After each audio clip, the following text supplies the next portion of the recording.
Hello, I'm William Gallagher. This is 58 Keys, and it is, of course, about how you and I, as writers, can get more out of our iPhones, our iPads, and our Macs. A little unusually, though, this time it's about getting more out of all of them together. This is actually, I think, more useful later when we can travel again. But I've been inside this house for 3 months, just getting out into the garden.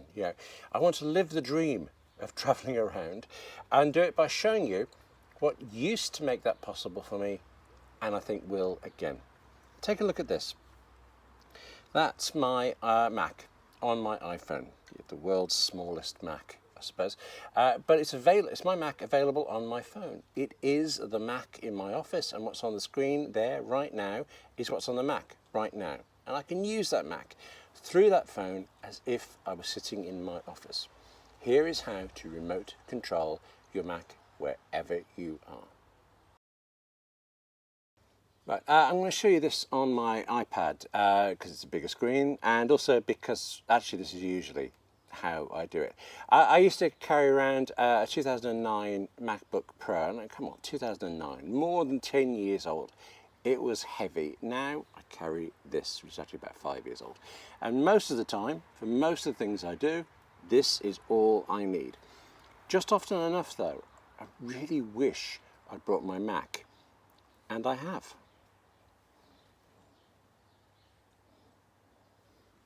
No picking up my password, you.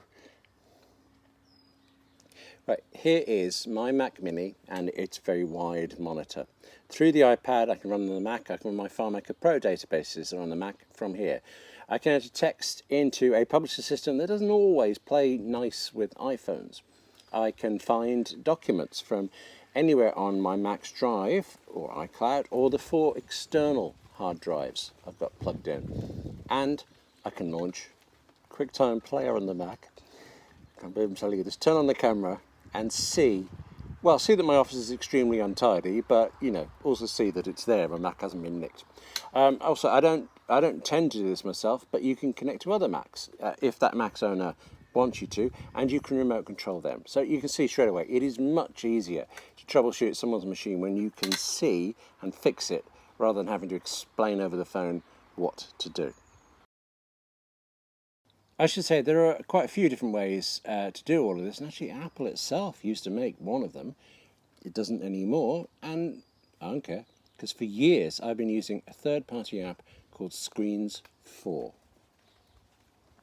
Right now, Screens 4 is connecting my iPad or my iPhone to my Mac over Wi-Fi, really. My office is just up there. I'm close enough that Mac and iPad are on the same network, and that's actually surprisingly and possibly embarrassingly useful. I may or may not confess why. But of course the real value is when you are well away from your Mac. Another street, another city, another continent. I've done that.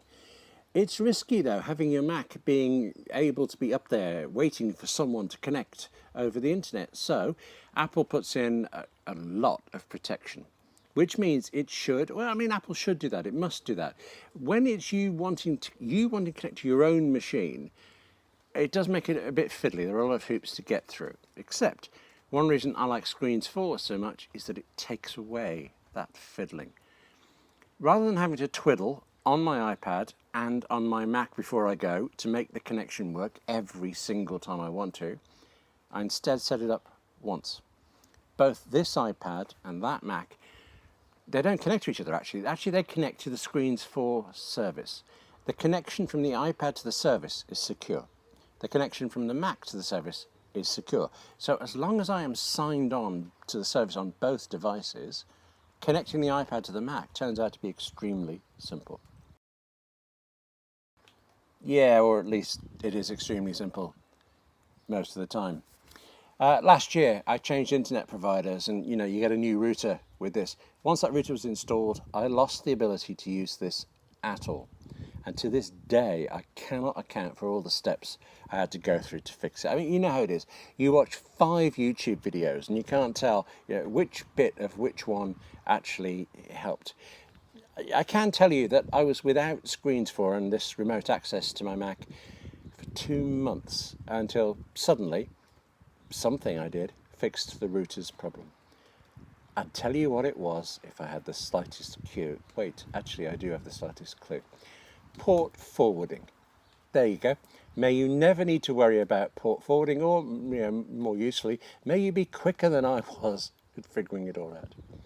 Now, if I've just put you off, let me tell you, there is a free trial version of Screens 4 that you can use. Use that and you can find out if it works with the router you've got right now. And actually, I would bet money it does without you fiddling anything. But you have to know. And you can get the trial. And then there is this. I know you can see the benefit of being able to remote control your Mac, but I don't think you can feel it until you've done it. Those 2 months without it, if I could have swung the budget in time, I would have bought a MacBook Pro. I came so close that I hate that I managed to fix this thing. I am making Screens 4 sound like a tool I rely on. It is a tool I rely on. I'm making it sound flawless. Pretty much it is. There's that router problem. Sometimes it won't connect. I have that right now, and I just have to keep trying again till it works. Fine. Occasionally the Mac has been switched off. What I'm not saying is that this is a completely magical way to have a Mac on your iPad or iPhone. I'm saying it's an almost completely magical way. When you're remote controlling your Mac, look at this, there's a lag. What you do on this iPad screen, it takes a moment to happen.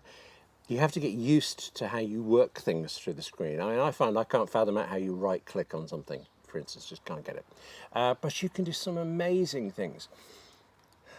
Can I tell you a story where I look good? So long as I follow it with one where I don't. Thanks.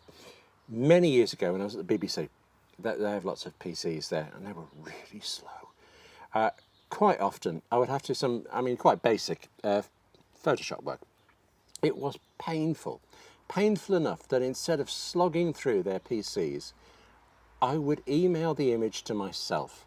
Then via remote control, open the email on my Mac in the office upstairs in a different city, drag the image from Mail to Photoshop, do what I needed to do, and then email it back to the BBC's PC. Is that the story that makes me look good? I'm not 100% sure, but this is the one that doesn't. Can't actually remember now what I was doing exactly, but it was my wife Angela Gallagher and I were about to go on holiday. It was the night before, and it was also a time before Apple Music and streaming or whatever. You need to load your phones up with stuff. So her iPhone was plugged into her Mac, copying down a selection of albums and movies. My iPhone was plugged into my Mac, doing the same. My Mac would have been in my office. I think hers was somewhere else in the house. And I was flat out on our couch, so exhausted. I couldn't stir to go to another room to check on the two Macs. So, yeah. I remote controlled them both instead of walking to another room. I'm not proud of this. As I said, there are many different ways of doing this remote control, very many different app developers providing services, different costs as well. Look up at VNC apps if you want to know more about all of them, but this is the one I swear by. Screens 4 by Edovia. Am I even saying that right? Edovia. Am I spelling it right? There's a free trial, and if you like it, it's $36. How many years of use have I had out of $36? That's it for 58 Keys this time. Do remember, please, the YouTube dance where you press that subscribe button. That helps me. And take care now. I'll see you soon.